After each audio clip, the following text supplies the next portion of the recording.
नमस्कार, स्वागत आहे तुमचे आमच्या चॅनेलमध्ये। आवाज महामुंबईचा, शोध बातमीचा, कौल मनाचा।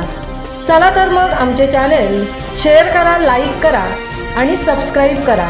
धन्यवाद। अखिल Bharatiya Kisan Sabha Maharashtra, Centre of Indian Trade Union Maharashtra, Akhil Bharatiya Shetmajur union Maharashtra. अतिवृष्टीत शेतकऱ्यांच्या झालेल्या नुकसानीला योग्य भरपाई तसेच कर्जमाफीसाठी आज राज्यभर आंदोलन। अतिवृष्टीग्रस्तांना मदत करण्यासाठी राज्य सरकारने जाहीर केलेल्या मदत पॅकेजमध्ये शेतकरी कर्जमाफी करण्याचे टाळण्यात आले आहे। शेतकऱ्यांनी कर्ज काढून बियाणे, खते विकत घेतले। अतिवृष्टीमध्ये त्या पाण्यात गेले आहेत। शेतीतून उत्पन्न आणि उत्पादन मिळणार नाही अशी परिस्थिती निर्माण झाली आहे। त्यामुळे घेतलेले कर्ज शेतकऱ्यांना फेडणेही अशक्य आहे। अशा पार्श्वभूमीवर राज्य सरकारने शेतकऱ्यांची संपूर्ण कर्जमाफी करावी। तसेच शेतमजुरांचा रोजगार बुडाला असल्यामुळे शेतमजूर व महिलांचे बचत गट व मायक्रो फायनान्सचे कर्जसुद्धा माफ करावे अशी मागणी करण्यात येत होती। पॅकेजमध्ये सरकारने कर्जमाफीच्या मागणीला प्रतिसाद न दिल्यामुळे मोठी नाराजी शेतकरी, शेतमजूर व महिला वर्गामध्ये निर्माण झाली आहे। म्हणून राज्यात आंदोलन करण्यात आले। मुख्यमंत्री देवेंद्र फडणवीस साहेब यांनी फार आकर्षकपणाने महाराष्ट्रापुढे पॅकेज मांडले।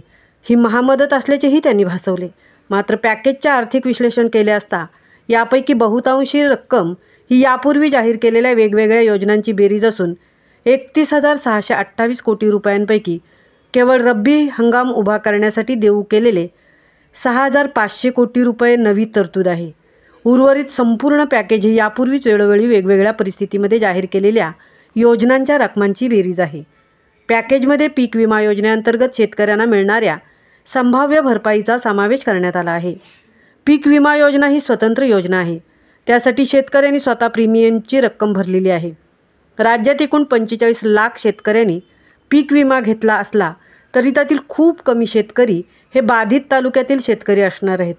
अशा परिस्थितीमध्ये नव्याने नवा रुपयाही खर्च न करता राज्य सरकारने या 45 लाख विमाधारक शेतकऱ्यांना मिळणाऱ्या संभाव्य 5,000 कोटी रुपयांचा पीक विमा क्लेमचा समावेश 31,628 कोटी रुपयांच्या पॅकेजमध्ये करणे हे अनाकलनीय आहे।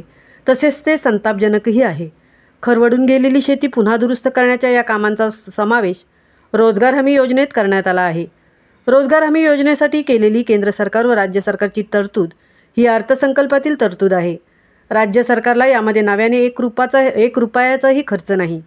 अशा परिस्थितीमध्ये नव्याने 1 रुपयाचीही झळ न घेता रोजगार हमी योजनेअंतर्गत करावयाच्या कामांची रक्कम आपल्या 31,628 कोटी रुपयांच्या पॅकेजमध्ये दाखवून आकडा फुगवणे ही एक प्रकारची चालाखी आहे। वाहून गेलेल्या जनावरांना दिली जाणारी मदत किंवा घरे उभारण्यासाठी दिली गेलेली मदत ही सुद्धा NDRFच्या निकषानुसार व NDRFच्या फंडातून केली जाणार आहे। त्याचे श्रेय नव्या पॅकेजमध्ये घेणे अयोग्य आहे। राज्य सरकारने या पॅकेज अंतर्गत नव्याने देऊ केलेली ही रक्कम केवळ रब्बी हंगाम उभा करण्यासाठी प्रति हेक्टरी केलेली 10,000 रुपये इतकीच आहे। पत्रकार परिषदेत सांगितल्याप्रमाणे 65 लाख हेक्टर क्षेत्र बाधित झाले आहे। या 65 लाख हेक्टर क्षेत्राला प्रति हेक्टरी 10,000 रुपये मदत दिली जाणार आहे। हीच केवळ नवी मदत आहे। बाकी उर्वरित संपूर्ण मदत ही जुन्या योजनांची बेरीज आहे। शेतकऱ्यांच्या, शेतमजुरींच्या व अतिवृष्टीग्रस्तांच्या हाती एक प्रकारे भोपळाच देण्यात आला आहे। उरण गांधी चौक येथे हा कार्यक्रम झाला। तहसीलदार उरण यांना निवेदन दिले।